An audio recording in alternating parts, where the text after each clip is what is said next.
আওয়ামী লীগকে হটিয়েছে, আমাদেরকেও নাকি হটাই দিবে, তো সেটারও একটা জবাব দেওয়ার দরকার ছিল। আমাদের প্রশ্ন জাগে যে এদের অধীনে যে আগামী নির্বাচনটি হতে যাচ্ছে সেটি কি শতভাগ নিরপেক্ষ হবে কিনা। যেদিন থেকে রাজনীতিতে এসেছি ক্ষমতার বিরুদ্ধে, ক্ষমতার বিপক্ষে দাঁড়িয়ে অন্যায়ের প্রতিবাদ করে লড়াই করে আমি রাজনীতি করেছি। হাসিনার আমলেও করেছি, এই আমলেও ক্ষমতার বিরুদ্ধে লড়াই করেছি।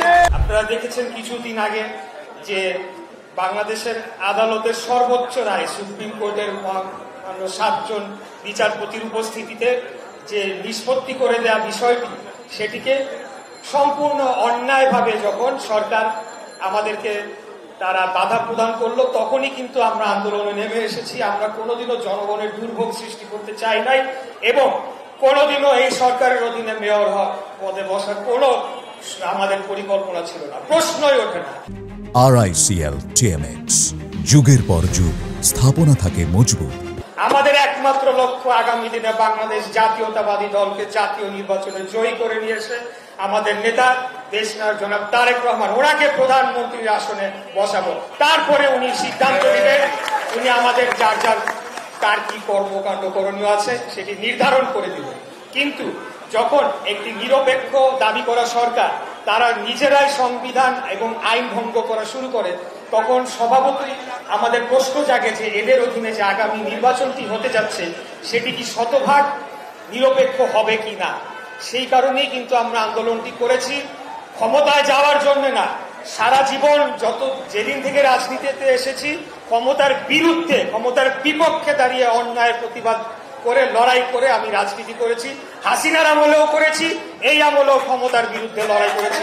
অতএব আমি আপনাদের বলবো, আপনাদের সন্তান যেহেতু আমি, নানাজন নানা কথা বলতে পারে, কিন্তু আপনারা আমার উপর আস্থা রাখবেন। ইনশাল্লাহ আমাদের নেতাও আমাদের উপর আস্থা রেখেছে এবং আমরা দেখিয়ে দিয়েছি যে কোন অপশক্তিকে দমন করার জন্য বিএনপিকে দরকার নাই। এক পুরান ঢাকাবাসী যদি ঢাকা শহরে নামে, এই ঢাকা শহরে আর কোনো অপশক্তি দাঁড়ানোর কোনো সুযোগ পাবে না। কোন সরকারি আমাদেরকে অগ্রাহ্য করে আমাদের কথাই শুনবে না। 5 বছর থাকবে, 10 বছর থাকবে, সব সংস্কার করবে, আমাদের কোনো পরামর্শ শুনবে না, আমাদেরকে পাত্তা দিবে না। যেভাবে আওয়ামী লীগকে হটিয়েছে, আমাদেরকেও নাকি হটাই দিবে, তো সেটারও একটা জবাব দেওয়ার দরকার ছিল। সেই জবাব আমরা দিয়ে দিয়েছি। আমরা জনগণের অধিকার নিশ্চিত করার মাধ্যমে জনতার ক্ষমতায়নে বিশ্বাস করি, সেটাই আমাদের রাজনীতির মূল লক্ষ্য এবং সেটা অর্জন করতে হলে আগামী দিনে যে কোনো মূল্যে একটি সুষ্ঠু, নিরপেক্ষ, অবাধ জাতীয় নির্বাচনের মাধ্যমে জনগণ ভোট দিবে। ভোট দিয়ে তারা যাকেই রাষ্ট্র ক্ষমতায় আনবে তারাই রাষ্ট্র পরিচালনা করবে, এই বিষয়ে আমাদের কোনো সন্দেহ নাই।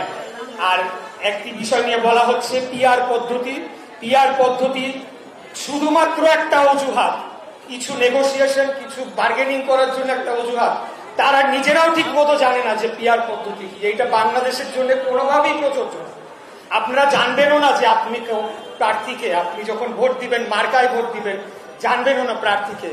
যখন ভোট শেষ হয়ে যাবে কেন্দ্র থেকে এমপি ঘোষণা করে দেওয়া হবে। তো বাংলাদেশের প্রেক্ষাপট কি তাই? গ্রামে গঞ্জে যারা দীর্ঘদিন রাজনীতি করে যে সকল নেতৃত্বরা বেরিয়ে এসেছে, তারা কি নির্বাচন করার সুযোগ পাবে না? অতএব তাদের অধিকার খর্ব করা হবে, ক্ষমতাকে কেন্দ্রীভূত করা হবে। এই ধরনের অপচেষ্টা আমরা রুখে দিব। আমাদের দাবি অবশ্যই নির্বাচন হইতে হবে।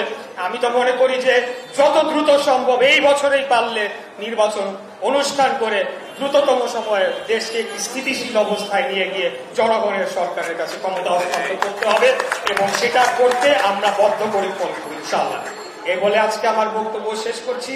আপনারা আমার শক্তি, আপনারাই সব সময় আমার সাথে সর্বাত্মকভাবে ছিলেন, রোদ বৃষ্টি ঝড় বাদল উপেক্ষা করে। সবাই নাম বলবো না, যে সেটি আমার আন্দোলন ছিল না, এটা দলের আন্দোলন ছিল এবং দলকে আমরা বিজয় করেছি। সরকার পরাজিত হয়েছে, তাদের নিরপেক্ষতা হারিয়েছে, এটাই হলো শেষ কথা।